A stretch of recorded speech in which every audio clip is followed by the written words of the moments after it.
Est-ce que vous pensez savoir des côtes tunisiennes? Nous ne sommes pas ici pour la plage.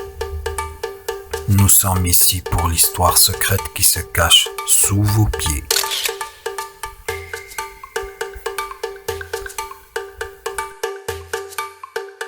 Bienvenue à Nabeul, une ville où chaque étal de souk et chaque ruelle animée repose sur les fondations de l'ancienne cité romaine, Néapolis. Pendant des siècles, c'était le cœur de la production de sauce de poisson pour tout l'empire romain, la sauce garum.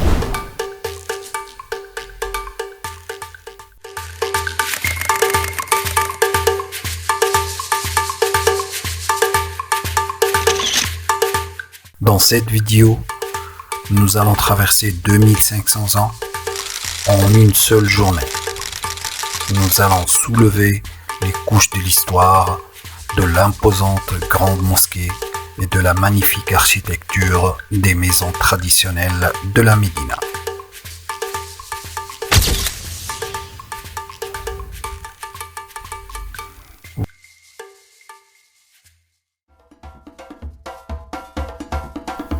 À la majesté discrète du site archéologique de Néapolis lui-même.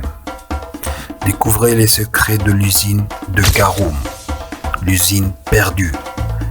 Arpentez les rues historiques et admirez l'artisanat des célèbres céramiques de Nabeul.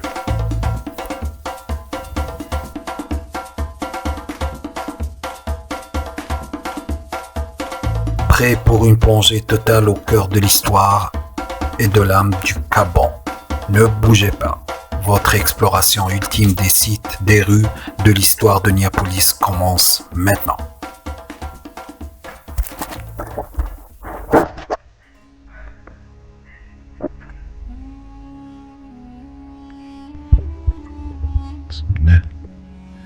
En fait, le fait de voyager, c'est une décision qu'on prend parfois donc pour se reposer après avoir donc travaillé toute une année.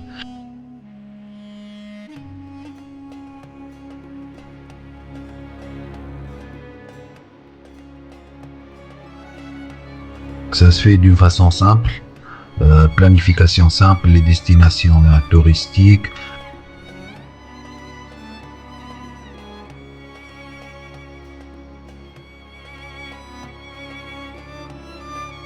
De choisir donc le confort, la chambre, la climatisation, le service, le restaurant et quelques donc excursions payantes, un bateau pirate, une excursion vers les monuments les plus connus. Mais on oublie un truc très important qui est donc l'histoire de cette ville. Normalement on fait la visite à une ville bien précise, une destination comme Néapolis, qu'on appelle Nabeul, et on ne connaît pas sa vraie histoire. On ignore même les sites archéologiques. Donc on ne fait pas de planification pour, même les guides ils ne le font pas. Donc c'est un peu c'est un truc perdu, car la découverte de l'histoire de la ville qu'on visite, ça enrichit le voyage, ça donne plus donc de valeur. On connaît donc l'histoire de ce peuple qui vit dans cette cité. C'est très différent, ça a beaucoup de choix, donc beaucoup de détails et tout ça, c'est à connaître à travers la découverte. On essaie de découvrir la ville en détail. Pas juste, donc, la majorité, ils visitent donc la Médina, l'ancienne Médina, les trucs, les magasins, les trucs artisanaux, ok, ils achètent des petits souvenirs. Parfois, ces trucs-là sont même pas fabriqués donc en ville, donc on doit connaître ce qui est fabriqué dans cette ville, ce qui est vraiment artisanal, pas des trucs importés décoratifs simples. Donc on a des artisans vraiment qui font de l'effort pour produire des trucs vraiment très symbolique qui reflète l'histoire de la ville. Et donc ça donne une empreinte de notre voyage. Ça fait comme une touche spéciale à cette ville.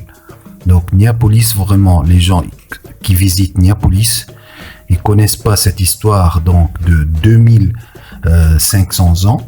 Donc ça fait à peu près 2 siècles, 200 siècles, 250 siècles. Donc c'est 500 années avant Jésus-Christ. Donc c'est une histoire. C'est l'histoire de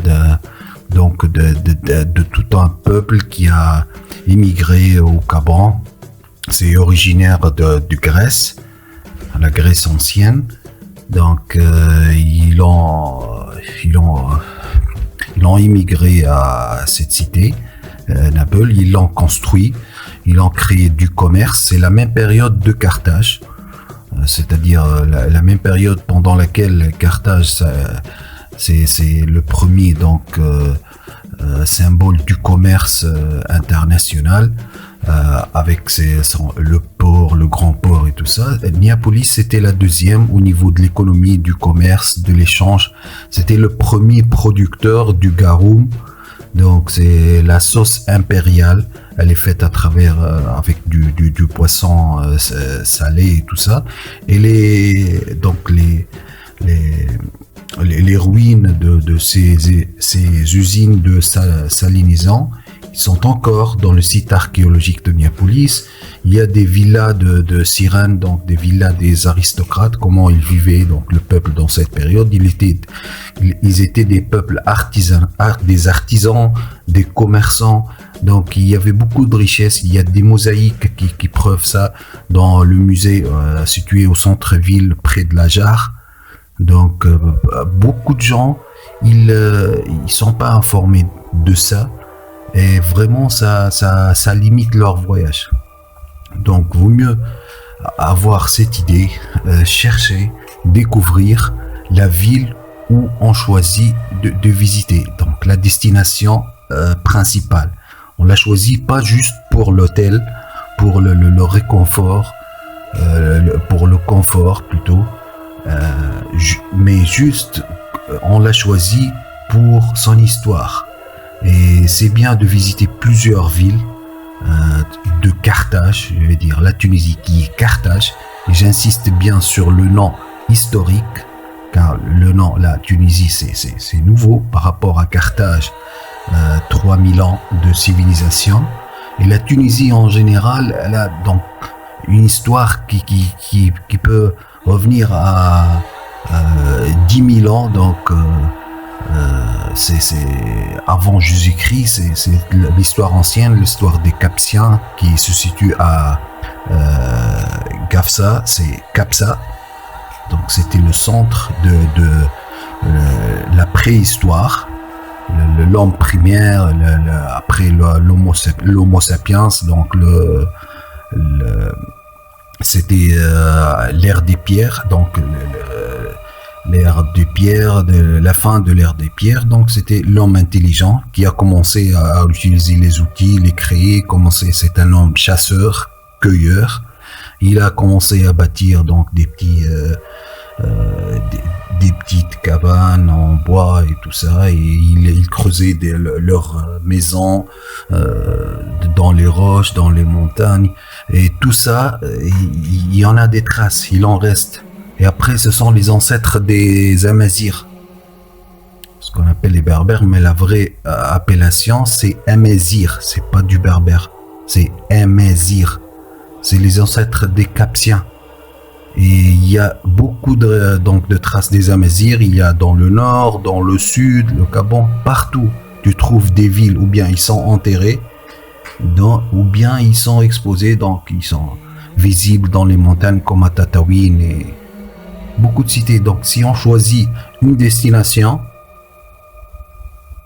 il faut bien avoir une idée, faire de la recherche sur son histoire, découvrir son histoire, voir le peuple, comment il vit, car l'histoire, elle impacte, Vraiment, elle donne à chaque ville un timbre, elle donne à chaque ville son style, son type de vie, son quotidien spécial à elle, ses attitudes, ses traditions, la nourriture, tout ça diffère d'une ville à une autre. 24 départements, c'est totalement différent l'un de l'autre. Au niveau de la culture, les traditions, la nourriture, tout est différent. Car l'histoire, elle impacte donc le système, donc elle impacte vraiment le présent. Voilà, l'histoire, elle a une grande influence sur le présent de chaque ville ou de chaque peuple qui habite dans cette ville.